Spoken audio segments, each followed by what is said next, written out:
الله يقول أو واحد عصب أما محاكرة واحد قرصون معها وواحد لو ذوقيها دولة دا يعد كستابة يوقتها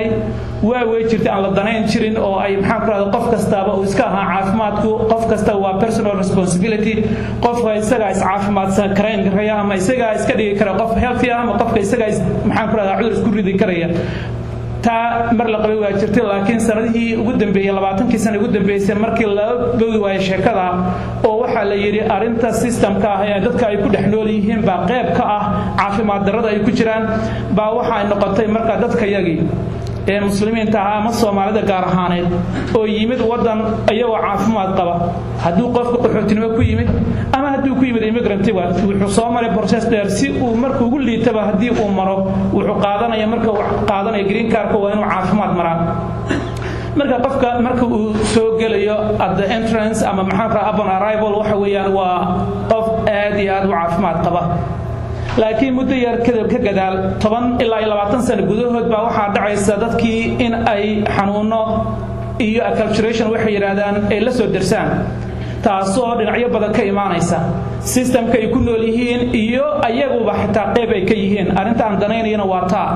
waa tan shakhsiga ah ee family level iyo individual level ka ah ee qofka dhaqankiisa iyo wuxuu aaminsan yahay iyo sida uu dhaqmaa qaybta ay ku leedahay caafimaadka weeyaan boontiga aan doonayo inaan caaway aad u xoog saaro tusaale ahaan marka uu soo qaadatay King County-ga health profile-ka kan cudurka kansarka marka soo qaadatay dadka iyaga marka gaar ahaan Soomaaliyeed marka la fiiriyo qaybta aynu ka nahay iyo inta looga baahnaa sheerkayga in nooga soo hagaagto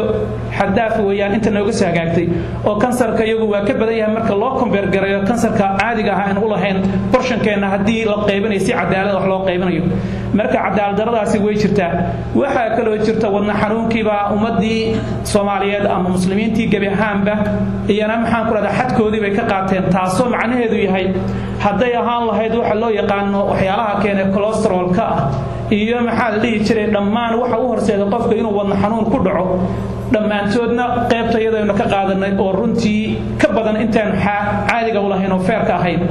hadii la fiiriyo accident-iga sida dhaawacyada ama dhimashada nooga soo gaaraysa accident-iga haduu ahaan lahaa car accident haduu ahaan lahaa accident-ida kale ee loo yaqaan unintentional accidents oo ah sida drowning-ka qof dabaalanaya oo badda ku quusa iyo baliyada ku quusa qaybtii nooga soo hagaagtay runtii way ka badan tahay intaynu hadii wax la qaybanayo cadaalad loo qaybanayo aan u lahayn marka kansarkii waa ku badsanay wadna xanuunkii accident-igii kaadi sokortii iyo cudurkan beerka ku dhacay chronic liver disease loo yaqaan ee beer xanuunka maalin kasta dadka iyagu dhimanayaan ee ay kuwana ku sii socdaan aysan cidina ka warqabin maxaan ku raacay cidna u maqnaan taas oo kale marka qaybtii ay ka qaateen runtii iyana waa xadaaf oo runtii looma dul qaadan karayo infectious disease marka su'aalo soo qaadatid oo kale cudurrada la kala qaado ee AIDS-ka uu kamid yahay iyo kuwa kale oo badan ay kamid yihiin iyana aad iyo aad bay dadka iyagu maxaa ku qaybtooda uga qaateen oo xagga xumaanta ah taasoo dhan iyo kuwa kale waxay keenaysaa marka noloshii aynu loonaan lahayn ee haday ahaan lahayd quality of life daryeelkii aynu u baahnayn iyo wixii oo dhan maxaa ku raadin in dadka iyagu aanu ka liidno dadka ummadna la midka ahayd ee wadanka geeyiga nagu nool life expectancy-geena ama intii qadarka aynu lahayn in noolaana waxay noqonaysaa marka in aynu ka soo horumarno sida caadiga ee public health wax u arkaan marka waxa kale oo jirta iyana haday noqon prevention activities-ka oo cudurrada in maxaan ku radaa laga hortago ama la isdaweeyo ama hore loo sii maxaan ku radaa waxaas oo dhan ama xitaa dhibaatada naga haysta isbitaalada haday noqon leed women health oo kale dhalidii oo kale caruurtii caafimaadkoodii oo kale cudurtii iyo mental health-gooda waxaas oo dhan dadka iyaga waxay noqdeen number ka badan numberkii ay xaadiga u lahaayeen hadii wax kastaba sidoodii ahaan lahaayeen marka cadaalad daradaasi iyo unfair iyo inequality-gaasi ayaa wadanka ka jira oo aynu qaybna ka nahay oo annaguna qaybtayda aynu ka qaadano marka qaybta aniga caawa systemka intaan la gaarin iyo dawladda iyo nidaamkan dhisan ee maxaa la dhihi jiray aanu u nimid inta aanan ka hadlin waxaan doonayaa horta qaybta inagu shakhsiyan jahligeenna iyo dhaqankayaga qaybta uu ku leeyahay si loo fahmo taawiyata aan doonayo inaan runtii dadku ay caaway halkan ka qaataan waxaasoo dhan waxay horseedaysaa kelmadda ah Allah subhanahu wa ta'ala uu yiri wardad yahow naftiina ha halaagina oo waxaan arkayo mararka qaarkood dadka waxa weeyaan waa halaagid nafta la halaagayo tusaale ahaan waxaad arkaysaa qof gacantiisa iyo dhaqankiisa ku halaagsamaya oo cunnada uu cunayo darteed iyo sida uu dhaqmayo darteed oo la og yahay lana garanayo inay ka dhalanayso maxaan ku radaa dhibaato iyo caafimaad darro ayuu qofkii uusan dhegna cidna jala qusiinayn uusan dhegaysanayn dabadeedna isagoo oranhaya waxa kan haddii alle ii qadarna way ugu dhacayaan waa markaasi waxaan u arkayaa arinta Allah subhanahu wa ta'ala uu hore noogu sheegay nabigeena soo gaarsiiyay in aaminsanahay halaag la halaagayo naftayada ee Allahna uu nagu dardaarmayo in aynu nafteena u ixsaan falnaa naftayada inaan u ixsaan falno oo aynu u turno oo ay waxa danteeda ku jirto caafimaadkeedu ku jiro in aynu ka fikirno way haboon tahay intay goor tahay Allahna waa jecel yahay kuwa naftooda u tura ee u ixsaan sameeya alla waa jecel yahay marka take charge of your health taas ee sheekadana isugu soo dhursanaysa oo war qof yow cid kale haba u danayn naftaada keliyata u daneeyo maxaa la dhihi jiray wixii naftaada ku badbaadayso ka dadaalo maxaa qarataa ku sameen waa maxay caafimaadkan ka hadlayaa muxuu yahay hortidiisaba aynu isla aragnay caafimaadkan ka hadlayo caadiyan dadku bini'aadamka waxay soo mareen waqti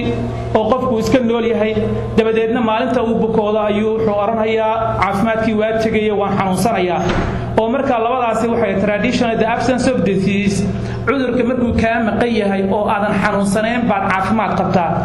marka aad cudurku ka maqayna waa caafimaad qabtaa markuu cudurku la joogana waa saas oo kale adiga waxa cudurkii oo maqnaanshihiisa caafimaadka loo yaqaan waa xayahayd qeexitaan hore oo dadka soo wada martay dadka yasa weli ay saa u arkaan taa waxa u daliila qofka isagoo aan caafimaad lahayn buu isu arkaa maadaama cudurkii dhulka dhigi lahaa sariirta saari lahaa cusbitaalka geen lahaa uu maqan yahay dabadeedna qofka category uu ku jiro isagoo isu arkaa waxay tahay inuu caafimaad buuxa qabo laakiin mid aan ka hadlayo ee aan doonayo dadku inay u baraarugaan waxa weeyaan waxaan uga hadlayaa caafimaadka as a holistic approach hab guud ahaaneed oo aysan ahayn cudur maqnaanshihii keliya cudur uu maqnaan karaya oo aad caafimaad qabi karaysaa laakiin waxyaalo badan oo waxa jira caafimaadka kaaba oo ay ku jiraan familka oo ay ku jiraan socialka oo ay ku jiraan maskaxda oo ay ku jiraan maxaa deegaanka aad ku nooshahay waxaas iyo kuwa badan oo dimension fara badan oo laga fiiriyo oo qofka inay isugu dibadhacsan yihiin intaas oo dhan ayuu qofka caafimaad buuxa heli karaya taa weeyaan ta aan doonay in dadku ay ila fahmaan marka aan ka gudbo qeexitaanka caafimaadka marka qeexida hadda aan anagu saarayna ee current definition ka caafimaadka waxay tahay hay'adda caafimaadka iyo cid kastaaba ay maxaa islaamic perspective na waxay tahay waa xaalad isbedbedelaysa oo qofka u soo maraysa taasoo leh caqiidiyan spiritual health physical health social health emotional mental environmental waxyaalo badan bay maxaa karada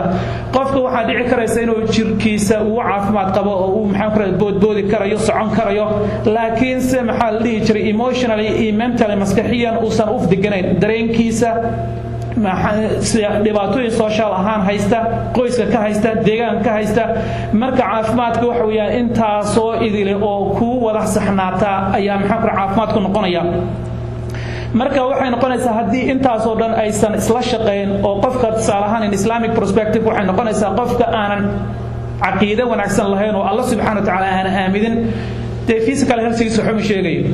laakiin marka qofka uu iimaanka helo oo caafimaad maxaan ku raaddaa uu niyad iyo maxaan ku caqiidiyan u dhisan yahay then physical health iyo social emotionally mentally environmentally wixii kala soo raaco markaas ay wada israacayaan laakiin qofka hadii uu in reverse uu ka dhigo oo sida uu maxaan ku raaddaa physically iyo waxa soo dhan ay maxaan ku bilcagsi u shaqeeyaan oo wixii looga baahnaa inuu hore u qaado dib u qaado then waxay noqonaysaa qofka isaga naftiisa inuu dib u rido oo dabadeedna uu wixii ka soo baxa markaa isaga مسؤوليته qaato marka picture-ka noocan oo kala wuxuu ii sheegayaa in waxaan ku radaa xaaladan continuum-ka ah ee socota markuu qofka xaaladu wuxuu marayaa low level ah oo qofka intellectually inuu maxaan ku radaa emotionally ka dabadeedna uu maxaan ku radaa heerka ugu sareysa ee maxaa la jira high level of wellness wax loo yaqaan qofka jirkiisa inuu caafimaad qabo maskaxdiisa inuu caafimaad qabto dareenkiisa familkiisa environment ku wixii oo dhan inay maxaan ku radaa isla shaqeeyaan oo